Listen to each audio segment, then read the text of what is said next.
ما انزلنا علیک القرآن لتشقی، اے نبی صلی اللہ علیہ وسلم، ہم نے یہ قرآن آپ پر اس لیے نازل نہیں کیا کہ آپ معاذ اللہ معاذ اللہ معاذ اللہ بد نصیب ہوں، ناکام ہوں۔ قرآن نازل ہوا ہے تو کامیاب ہونے کے لیے نازل ہوا ہے۔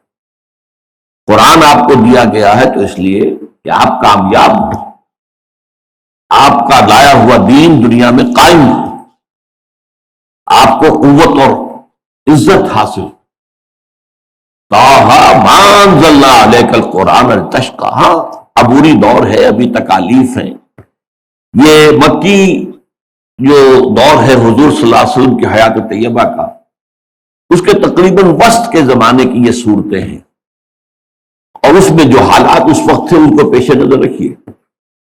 بڑے ہی نامساعد حالات تھے، بڑے ہی مشکل حالات تھے، مسلمانوں کو ستایا جا رہا تھا، کسی طرف سے بظاہر کوئی امید کی کرن نظر نہیں آ رہی تھی۔ اس وقت یہ پیغام آ رہا ہے، ما انزلنا علیک القرآن لتشقی، یہی وہ لفظ ہے جسے شقی بنا ہے، بدبخت بد نصیب۔ تو میں نے یہاں ترجمہ کیا ہے ناکام نہیں ہوں گے، خائب نہیں ہوں گے، آپ جو ہے آپ کامیاب ہوں گے۔ یہ قرآن مجید آپ کی کامیابی کی ضمانت ہے۔ دوسری میں نے آیات آپ کو سنائی ہے سورہ بنی اسرائیل کے آخری رکوع سے، وَبِالْحَقِّ أَنزَلْنَاهُ وَبِالْحَقِّ نَزَلَ، اس قرآن کو ہم نے حق کے ساتھ نازل کیا ہے۔ اب حق کے معنی ذہن میں رکھیے، حق کے معنی باطل کے مقابلے میں بھی حق ہے، صحیح کے مقابلے میں بھی حق ہے، غلط کے مقابلے میں، لیکن حق وہ بھی ہے جو شدنی ہے، جو یقیناً نتیجہ خیز ہو کر رہے گا۔ حق ہر وہ شے جو با مقصد ہے، با نتیجہ ہے۔ تو بالحق انزلنا، ہم نے اس قرآن کو جو اتارا ہے تو حق کے ساتھ اتارا ہے، یہ قطعی ہے، یہ شدنی ہے، اس کے نتائج نکل کر رہیں گے۔ وبالحق نزل، اب یہ با خطیبانہ انداز ہے، بالحق انزلناہ وبالحق نزل، ہم نے اسے اتارا ہے حق کے ساتھ، اور حق کے ساتھ ہی یہ نازل ہوا ہے۔ وما ارسلناک الا مبشرا ونذیرا، یہ جو ٹکڑا ہے اس کا اس آیت کے ساتھ ذرا گہرا ربط ہے، اور ہم نے آپ کو نہیں بھیجا ہے مگر صرف مبشر اور نذیر بنا کر، یعنی باقی سارا کام یہ قرآن خود کر لے گا۔ آپ کا کام کیا ہے؟ بشارت دینا۔ جو اس قرآن کی دعوت پر لبیک کہے انہیں بشارت دیجیے۔ روح و ریحان وجنت نعیم، ان کے لیے جو ہے اللہ تعالیٰ کے ہاں بڑے بڑے اجر و ثواب ہے، اللہ نے وعدے کر رکھے ہیں۔ جو ان سے روگردانی کریں، اس کو رد کر دیں، اس کا انکار کریں، ان کو آپ جو ہے انذار کر دیجئے، خبردار کر دیجئے کہ ایک بہت عذاب علیم جو ہے وہ تمہارا منتظر ہے۔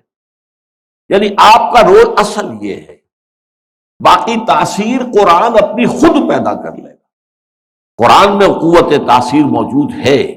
بالحق انزلناہ وبالحق نزل، یہ قرآن جو ہے یہ حق کے ساتھ نازل ہوا ہے، نتیجہ خیز بننے کے لیے نازل ہوا ہے، انقلاب لانے کے لیے نازل ہوا ہے، اور حق کے ساتھ نازل ہوا ہے۔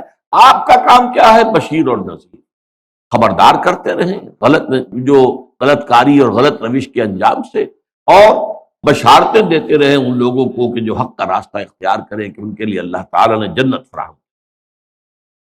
یہی مضمون آیا سورۃ الطلاق، سورۃ الطارق میں، انہ لقول فصل وما هو بالحزل، یہ قرآن قول فصل ہے، فیصلہ کن کلام بن کر آیا ہے۔ یہ ایسے ہی نہیں ہے کہ کوئی شاعر کا کوئی شعر ہے، کوئی قبول کیا تو اور نہ قبول کیا تو کیا، اگر کوئی قصیدہ خواں ہے اس کو داد دی، اس کی تعریف کی، اس پہ ڈونگرے برسائے یا نہیں، کوئی فرق واقع نہیں ہوتا۔ نہیں، یہ تو فیصلہ کن بن کر نازل ہوا ہے۔ جو اسے مانے گا اس کے لیے کامیابی ہے، اس کے لیے بشارتیں ہیں، اس کے لیے دنیا کے اندر بھی عزت ہوگی، وقار ہوگا، اور جو نہیں مانے گا اس کے لیے یہاں بھی ذلت ہے، خاری ہے، رسوائی ہے، اور آخرت میں عذاب۔ تو انہ لقول فصل وما هو بالحزل، حزل وہی کہتے ہیں ایسے ہی بے تکی باتیں کرتے رہنا جن کا کوئی نتیجہ نہ نکلتا ہو۔ اس کے بعد بہت پھر دیکھیے یہاں بھی جو ربط آیا ہے، انہم یکیدون کیدا واکید کیدا، اے نبی آپ پریشان نہ ہو، یہ اپنی سی چالیں چل رہے ہیں، کفار آپ کے مخالفین، بظاہر ان کی طاقت بہت بڑی نظر آ رہی ہے، آپ ابتدائی دور میں سمجھیے کہ سورۃ الطارق جو ہے وہ تو ابتدائی دور کی سورت ہے، چھوٹی صورتوں میں سے۔ اس وقت جو حالات تھے کوئی امکان نظر آتا تھا کہ عرب میں انقلاب برپا ہو جائے گا؟ کوئی صورت نظر آتی تھی؟ مقابلے میں جو ہے قریش، جو جزیرہ نما عرب کی عظیم ترین قوت تھے، عسکری اعتبار سے، مذہبی اعتبار سے، سماجی اعتبار سے پورے عرب کے امام تھے، مالیاتی اعتبار سے، مالی اعتبار سے بہت مستحکم، ان کی تجارت جو ہے وہ یمن سے شام تک پھیلی ہوئی، لہذا ان کے مقابلے میں کھڑے ہونا اور ان کے مقابلے میں ان کی تمام ساری جتنی بھی سازشیں ہوں، جتنی بھی ان کی پلاننگز ہوں، ان سب کو ناکام کر کے اور انقلاب برپا کر دینا یہ کوئی آسان کام نظر نہیں آ سکتا تھا۔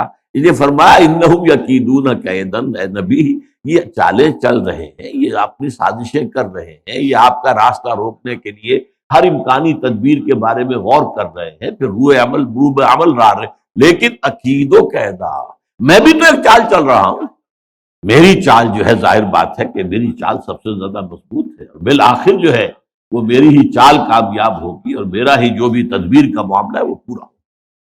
یہ میں نے آیات آپ کو کیا پڑھا، اس لیے آج سنائی ہے، قرآن فیصلہ کن کلام بن کر نہ۔